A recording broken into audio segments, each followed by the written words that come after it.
Okay students, आओ आज देखते हैं। आज का इस लेक्चर में मैं ये रिप्रोडक्शन इन एनिमल्स को आगे बढ़ाते हुए ये लेक्चर 3 में हम लोग प्रोसीड कर चुके हैं और ये क्लास 8th स्टूडेंट के लिए है। क्लियर है? अब देखो, इस टॉपिक में मैं डील करता हूँ। क्या टॉपिक डील करता हूँ इस लेक्चर में? टॉपिक को डील करूँगा। हाँ, अरे सब चलता है आगे पीछे। देखो तो वो है फर्टिलाइजेशन के बारे में। फर्टिलाइजेशन जेड से भी लिख सकते हैं, एस से भी लिख सकते हैं। फर्टिलाई एस से टी आई ओ एन भी हो जाएगा और जेड ए भी भी लिखा जाता है। खैर देखो, फर्टिलाइजेशन आखिर ये होता क्या है? What is fertilization? The process in which the fusion of male gamete and female gamete takes place to form a new single cell which is called as zygote is called fertilization. Fertilization तब हम कहेंगे जब एक zygote का निर्माण हुआ। zygote का जब निर्माण हो गया है तो ये पूरे के पूरे जो प्रक्रिया है, पूरे के पूरे जो प्रोसेस है, इसी प्रोसेस का तो नाम है क्या? फर्टिलाइजेशन। Is it clear? और मैं इसका डेफिनेशन लिखने का प्रयास करता हूँ। अरे रुको जरा, रिलैक्स। मैं डिस्कस करूंगा, मैं तुझे बतलाऊंगा फिगर से भी कि आखिरकार कैसे कैसे। चलो देखो,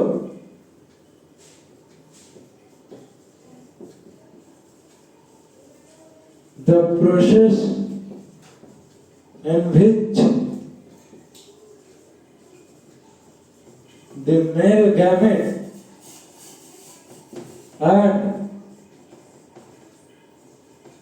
and female gamete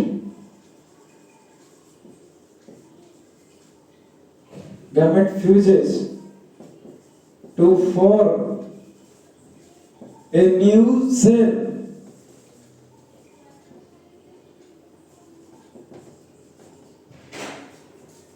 New cell जो कि है called zygote.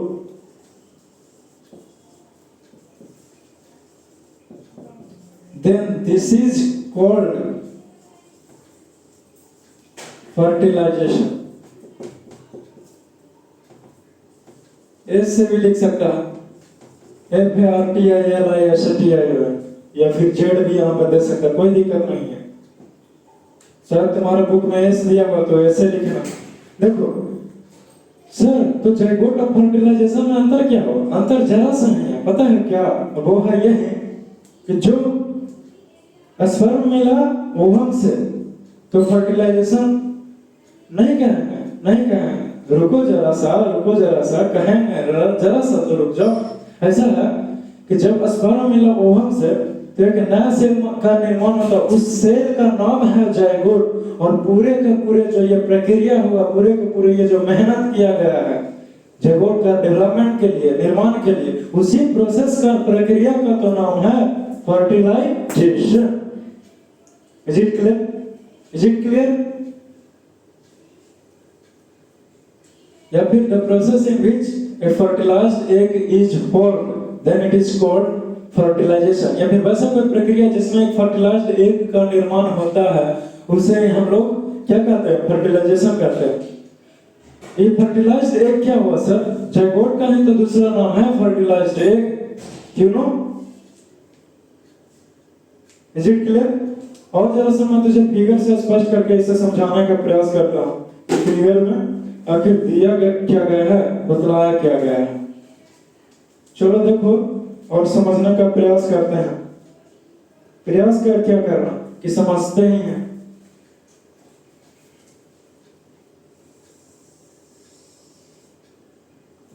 एक मिनट जी। जैसे कि सपोज करो कि ये हमारे पास क्या है?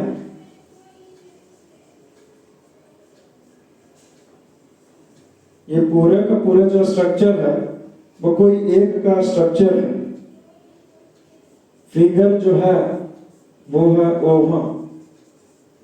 ओवम, और ऐसा मान लो कि ये जो है वो एक स्पर्म सारे में साइटोप्लाज्म भरा हुआ है जी। क्लियर? और ये पूरे के पूरे इसका स्ट्रक्चर हो गया इस स्पर्म का। ये स्पर्म ही है और ये क्या है? ये ओवम है। ओवम, ये न्यूक्लियस हो गया जी। और ये भी तो न्यूक्लियस ही है, न्यूक्लियस। अब होगा क्या कि अब ये जरा सा स्पर्म जो है एंट्री लेगा,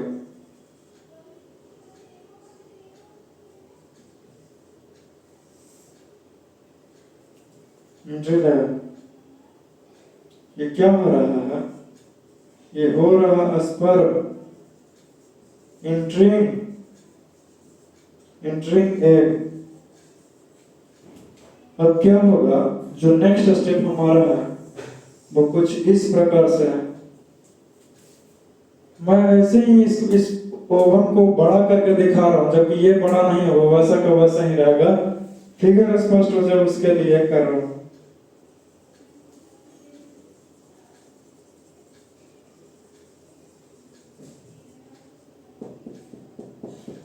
ये साइटोप्लाज्म में पूरे तरीके से फैला हुआ है जी, इस न्यूक्लियस के चारों ओर। अब जब ये न्यूक्लियस ऑफ, बोलो क्या है? ओवरी है, और ये न्यूक्लियस ऑफ स्पर्म है। ये पूरे का नाम है जाइगोट। जो टेल है वो कुछ इस प्रकार से। और मैं तुझे समझाने का प्रयास करता हूँ इस पूरे के पूरे इस फिगर से। मैं हर एक चीज तुम्हारे सामने ही करूंगा, ऐसा मैं नहीं करूंगा कि मैं बंद करके फिगर ड्रा करके बोर्ड पे पहले से लिखूं। नहीं तो सीखोगे कैसे ड्रा करने के लिए? नहीं जानते हो तभी से भी जाओ। सबसे पहले मैं तुझे बता दूं कि ये जो फिगर है वो एक ओवम का है, जो कि फीमेल बॉडी के द्वारा प्रोड्यूस किया जाता है। और ये जो है वो स्ट्रक्चर है एक स्पर्म है। अब ये स्पर्म जो है वो इस ओवम के साथ मिलना चाहेगा। कहाँ मिलेगा, कैसे मिलेगा, उससे मतलब नहीं है अभी जो पॉइंट है वहां पे केंद्रित करो। ये मिलना चाहेगा, तब ऐसे ही एंट्री दे देगा। जैसे कि देखो तो चारों ओर तो दरवाजा बंद है, तो एंट्री ले कहां से? क्लियर है? तो होगा क्या कि जैसे ही यह स्पर्म आएगा, रेंगते हुए मछली की तरह रेंगते हुए आएगा, और जैसे ही इस ओवम को टच करेगा, कौन? ये स्पर्म का आगे का टिप, ये हेड। तो क्या होगा कि जो ये ओवम है इसका आगे का जो जेली कोट है, वो जेली कोट अपना दरवाजा को ओपन कर देगा, और ये जैसे ही एंट्री लेगा, कौन? ये स्पर्म अपना हेड और बॉडी के साथ में जैसे ही ये एंट्री लेगा, तो इसका जो टेल है वहीं पे लॉक हो जाएगा। क्या? ये जेली कोट बंद कर लेगा और इसको अंदर नहीं जाने देगा। किसको? इस टेल को। और यही जो पूरे का पूरे प्रोसेस है, प्रक्रिया है, उसी का तो नाम है फर्टिलाइजेशन। Is it clear? नहीं, मैंने कहा कि ये स्पर्म आना चाहता है, ये ओवम से मिलेगा, और एक्चुअली ये न्यूक्लियस को भी तो मिलना पड़ेगा ना। तो स्पर्म जैसे ही ये टच करेगा, इसका जो बॉडी है वो अंदर चला जाएगा, और ये टेल को नहीं जाने देगा, क्योंकि टेल से हमें लेना देना नहीं है। क्योंकि जो कुछ भी इसमें जीन है, डीएनए है, वो केवल और केवल इस पूरे के पूरे इस मिडिल पीस को भी अंदर जाने दे देता है। मिडिल पीस और ये हेड में है। तो जैसे ही ये हेड, ये बॉडी अंदर लेगा, ये टेल अब ऑटोमेटिकली कट हो जाएगा। क्यों? क्योंकि ये जेली कोट बंद कर देगा। बता दे ना, ये जो जेली कोट है वो बहुत ही ज्यादा इंटेलिजेंट है, स्मार्ट है, तेज है, देखता है कि कौन है। ऐसे नहीं ये अपना डोर ओपन किया है स्पर्म को एंट्री लेने के लिए, चाहता है कि एंट्री ले एंट्री, और जैसे एंट्री ले या तो जितना जरूरत है उतना की एंट्री देता है, बाकी को कहता है यहाँ से जाओ। कोई प्रश्न हो सकता है कि सर ये टेल को एंट्री क्यों नहीं दे रहा? क्योंकि टेल जो है वो ऐसे मूवमेंट करते रहता है, तो ये टेल अंदर जाएगा तो दिक्कत है ना। इसीलिए टेल में कुछ है नहीं उसके पास, कुछ सिर्फ और सिर्फ वो टेल है स्पर्म का जो मूवमेंट में प्रदान करता है, मूवमेंट गति देता है इसको, स्पर्म को आगे बढ़ने के लिए। इसीलिए ये टेल का क्या काम है अंदर जाने के लिए, इसीलिए टेल को एंट्री नहीं देगा, कट कर देगा, यहीं पे क्लोज कर देगा। जैसे ही ये पूरा बॉडी एंट्री मारेगा ओवम में, तो ये जो जेडी कोट है वो अपना दरवाजा बंद कर देगा और टेल कट के बाहर। क्लियर हो गया? तो तुम इस फर्टिलाइजेशन लिखेगा और ये डेफिनेशन लिखेगा और नीचे ये स्ट्रक्चर फिगर ड्रा करेगा। ऐसे कर लिया? चलो देखो,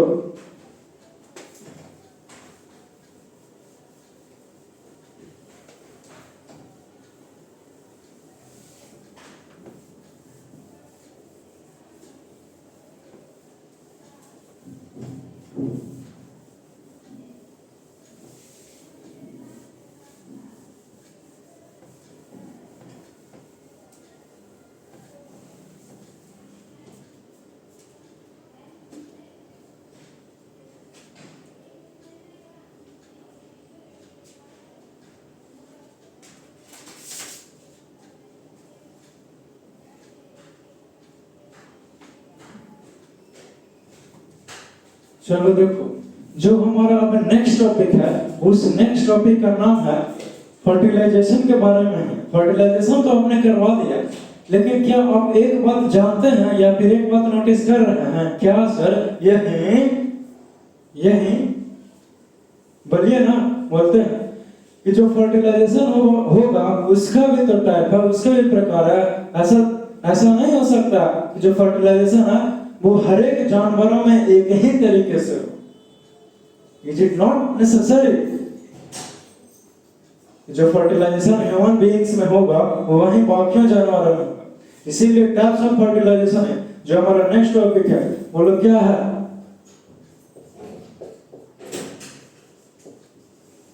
टाइप्स ऑफ फर्टिलाइजेशन, यानी कि फर्टिलाइजेशन का टाइप है। क्लियर है? तो ये कितने टाइप का होगा महाशय? It is of two types. जो फर्टिलाइजेशन है वो हमारा दो प्रकार का होगा। पहले का नाम है इंटरनल फर्टिलाइजेशन। बोलो क्या नाम है पहले का?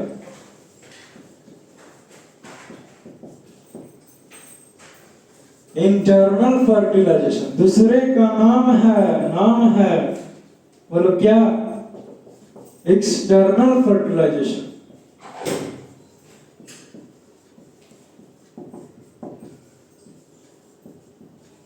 Is it clear? क्लियर है। और देखो ऐसा है कि मैं तुझे बताने का, समझाने का ये प्रयास करता हूं कि इंटरनल फर्टिलाइजेशन ये होता क्या है, कहें तो कहें किसे, और एक्सटर्नल फर्टिलाइजेशन। लेकिन पहले बारी है इंटरनल फर्टिलाइजेशन के जानने के लिए, तो जान लो, देख लो, सीख लो। सीखने का मौका मिल रहा है, शायद मिले या ना मिले।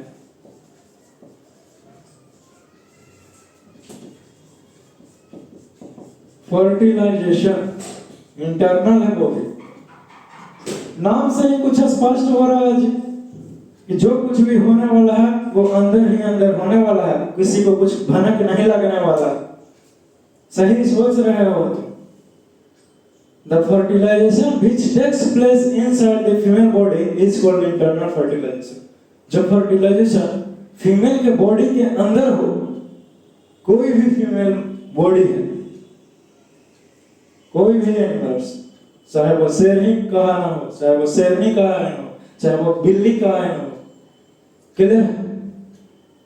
जब उसके बॉडी के अंदर हो रहा, शरीर के अंदर में हो रहा, क्या फर्टिलाइजेशन का जो प्रोसेस चल रहा है उसके बॉडी के अंदर है, तो वैसे फर्टिलाइजेशन को इंटरनल फर्टिलाइजेशन का नाम देते हैं। ह्यूमन बीइंग्स, मानवों में नहीं। देखो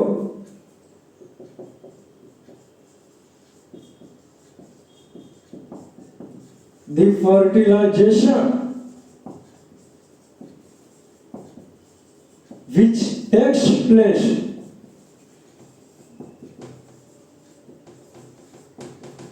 inside the female body, then this type of fertilization is called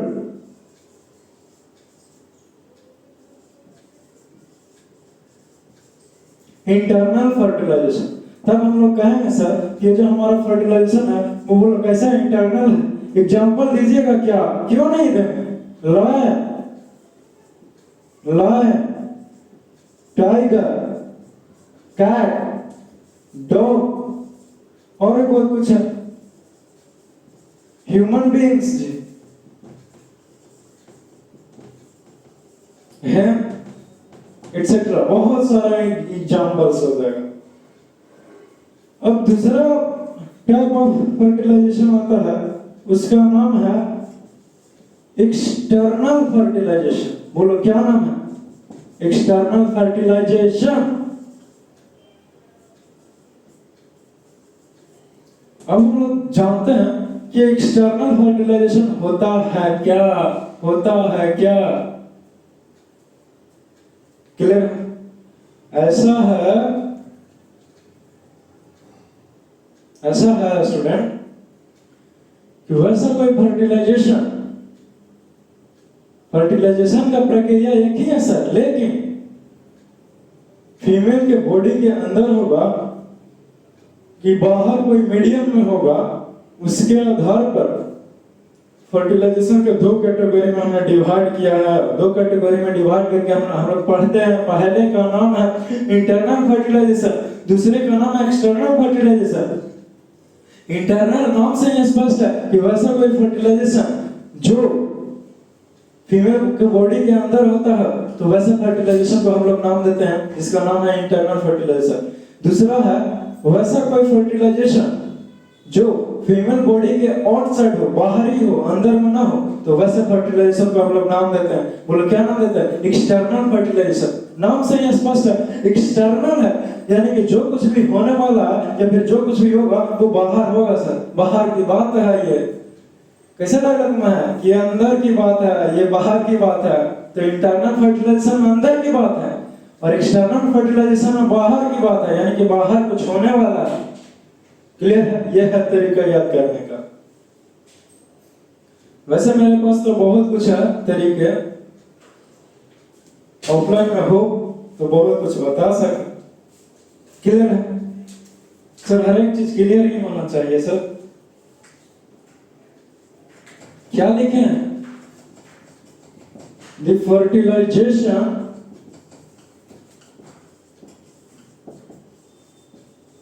which takes place क्या outside the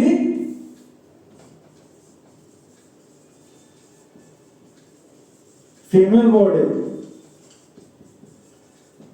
then this type of fertilization is called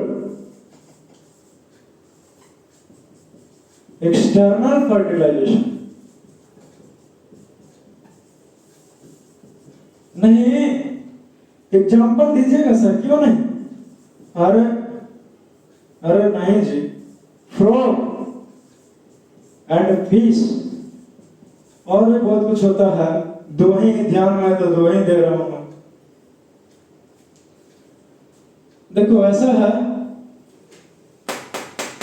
गौर करो यहाँ पे। एग्जाम्पल में लिखा मैंने फ्रॉग और फिश। क्लियर है? तो ये तुम्हारा कॉन्सेप्ट था जो कि क्लियर हो गया। क्या है? क्या है वैसे? क्या है? ओ चलो देखो इधर ऐसा है कि फ्रॉग और फिश में एक बात पता है तुझे, जो मुर्गी अंडा देगी वो केवल और केवल एक ही पीस देगी, लेकिन जब ये फ्रॉग अंडा देता है कहाँ, अरे कहीं भी जमीन पर थोड़ा देगा, पानी में, वाटर में, या फिर बड़े बड़े सागर में, या फिर तालाबों में, तो बहुत लाखों की संख्या में एक को रिलीज करेगा। ऐसा क्यों है? कारण ऐसा इसीलिए है कि बहुत सारे, चलो देखो इसे लिख लिया है ना,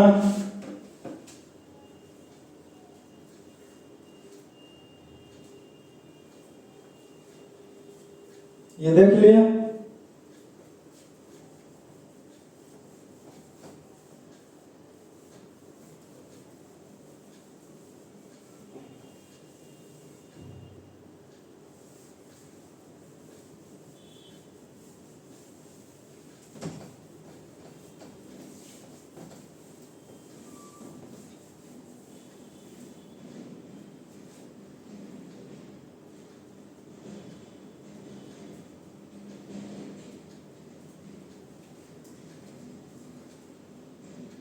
एक क्वेश्चन है या फिर टॉपिक ही कहो कि आखिरकार भाई fish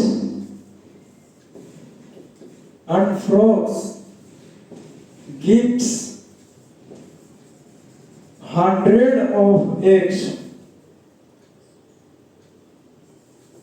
of eggs at a time.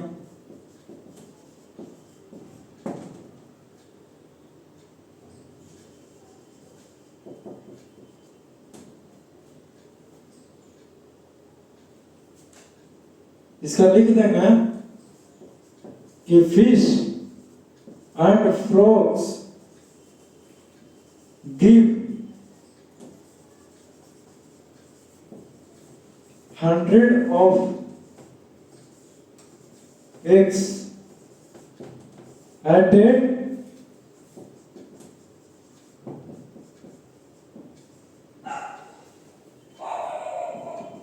this is because पहला कारण है, पहला कारण तो ये हो जाएगा जबकि मुर्गी जो है वो एक ही अंडा देगा और उसमें से बच्चा हो जाएगा, लेकिन फिश और फ्रॉग जो है वो 100 एग्स देता है, कोई कोई तो बहुत ज्यादा दे देगा। आखिरकार क्यों? जब बहुत सारा फिश और फ्रॉग मिल करके रहेगा तो ना जाने लाखों करोड़ों से आ जाए टोटल एग्स से उतना सारा का निर्माण होता। क्यों?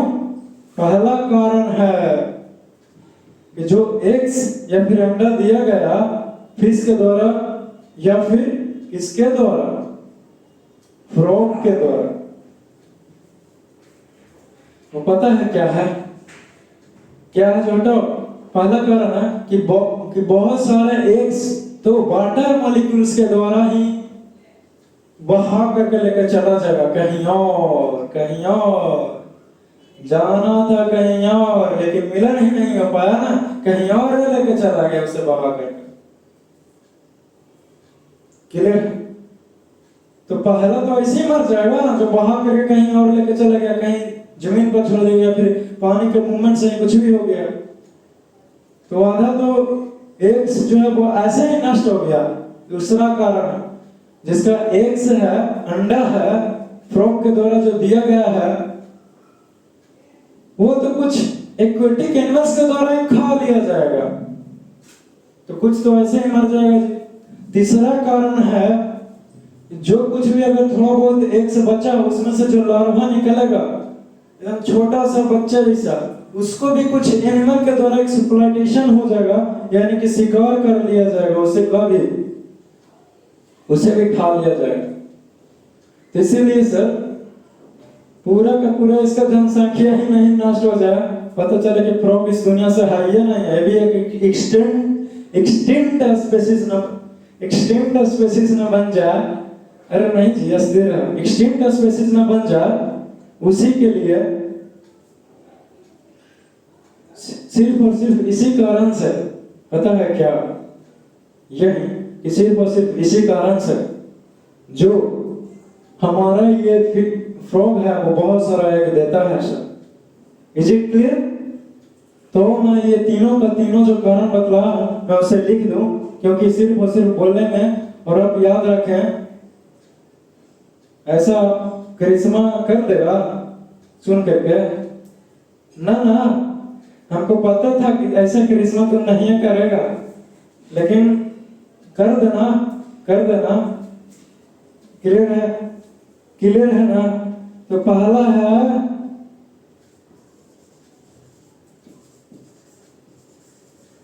कि some eggs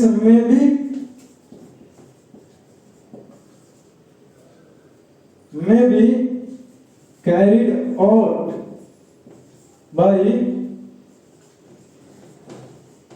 water movement, यानी कि पानी का जो बहाव है, मूवमेंट है, गति है, उसी के द्वारा इसको लेके चला जाया जाएगा। दूसरा है some eggs may be eaten by aquatic animals,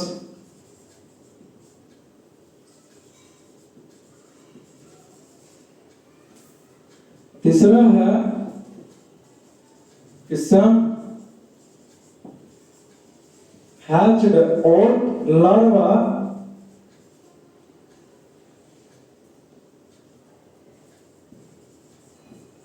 may be eaten by aquatic animal।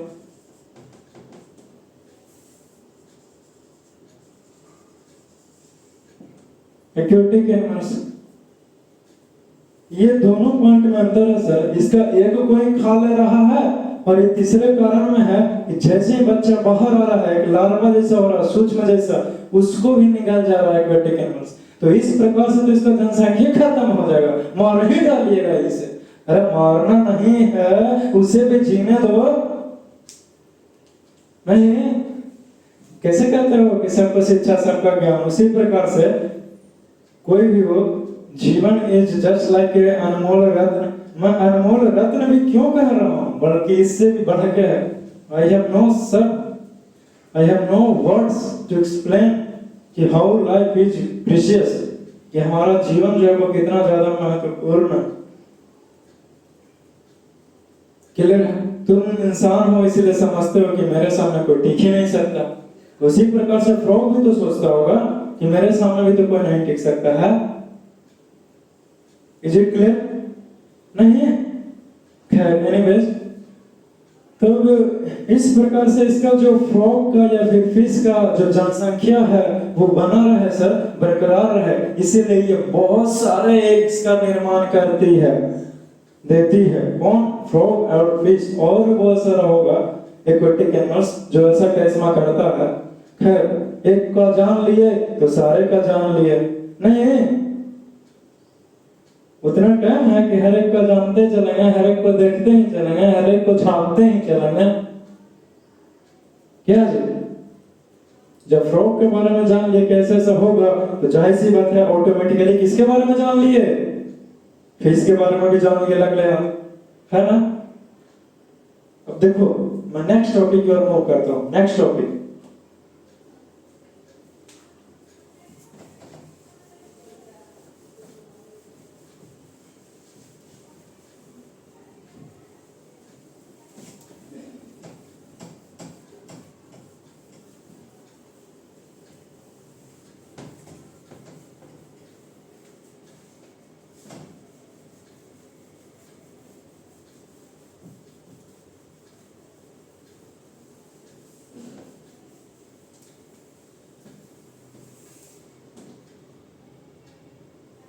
देखो जो पहला चीज है, क्या चीज है? पहला चीज है वो क्या? हमारा टॉपिक बोलो जल्दी से।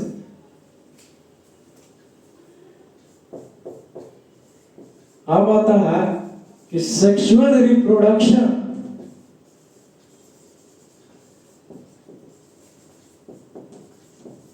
किसमें, एनिमल्स में, जानवरों में। ऐसे मैं तुझे बता दूं, धीरे से जान लेगा कि we are also a type of animals, वही सबसे खतरनाक वाला जानवर है, और मैं तो कुछ ज्यादा ही खतरनाक हूं, इसीलिए बच के रहना, नहीं पड़ गया तो समझ लियो।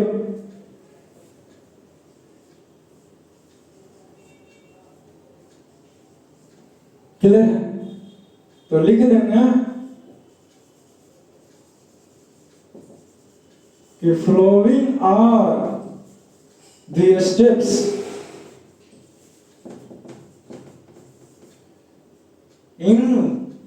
involved during sexual reproduction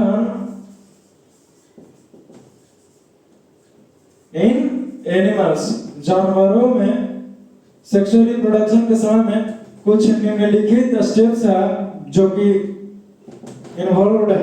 पहला है मैं समझा दूं फिर मैं लिखा दूंगा, just relax and cool down. कोई भी मेरे क्लास में सीरियस नहीं रह सकता है। Just relax and cool down. अरे सर क्या बर्फ रख लेंगे? हाँ बर्फ जमा ही लो तुम, यही बेहतर रहेगा तुम्हारे लिए, क्योंकि तुम्हारा गर्मी बर्दाश्त नहीं ना हो रहा होगा, है ना? सर क्या सो जाए? मन है तो सो जाओ बर्फ के अंदर। अरे नहीं, ऐसा करिश्मा करना कभी नहीं, सारा ब्लड सर्कुलेशन स्लो हो जाएगा ना। खैर देखो, एनीवेज पहला है कि जो मेल है, मेल गैमेट है या भी प्रोड्यूसेस स्पर्म्स। मेल के पास स्पर्म है, फीमेल के पास पहला स्टेप है, मेल के पास स्पर्म है और फीमेल के पास ओवम है। फीमेल के पास ओवम दूसरा स्टेप। तीसरा होगा कि male female sperm gamete fuses करेगा कि जाइगोट का निर्माण होगा। क्लियर? जाइगोट जो है वो 100 बॉल्स में डिवाइड करेगा, तब एक एम्ब्रियो का निर्माण होगा। क्लियर है?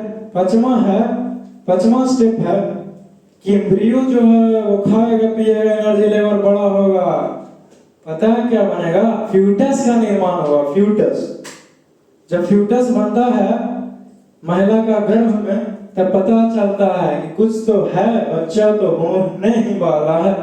छठा स्टेप है कि वहीं फ्यूटस एनर्जी लेगा यूटेरस में, और वो ग्रो करके एक न्यूली और स्पेसिफिक चाइल्ड का निर्माण कर देगा।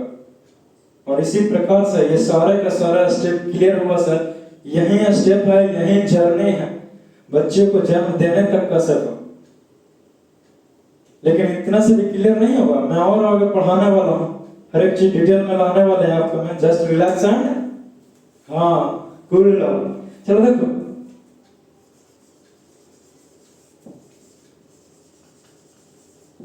male gametes produces a sperm.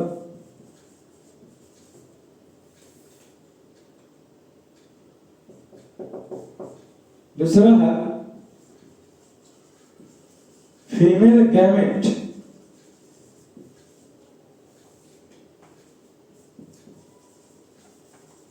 Produces ovum या फिर ova. Actually ova is plural of ovum. Is it clear? जो थर्ड स्टेप मैंने कहा, male and female gamete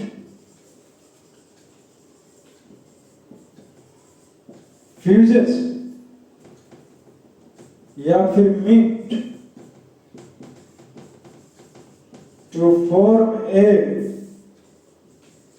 new cell called, बोलो क्या कहना है? तुम बोलेगा क्या?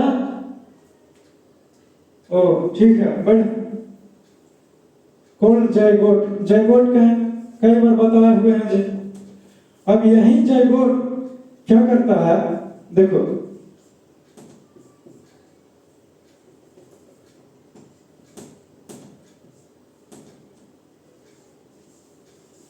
जाइगोट डिवाइड्स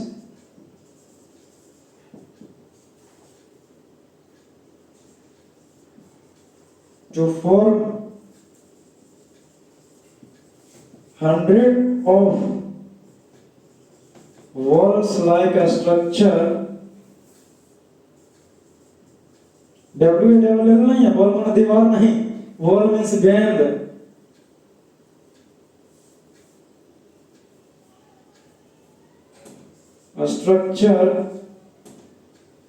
स्ट्रक्चर कॉल्ड, जिसे हमने क्या कह दिया, एम्ब्रियो कह दिया सर। अब एम्ब्रियो जो है ग्रो टू फॉर्म फीटस, लिखा हुआ है फोइटस लेकिन पढ़ते हैं फीटस, फीटस। क्लियर है, इसको ध्यान देगा। अब यही फीटस जो है ग्रोज या फिर क्या करेगा, develops into a new child,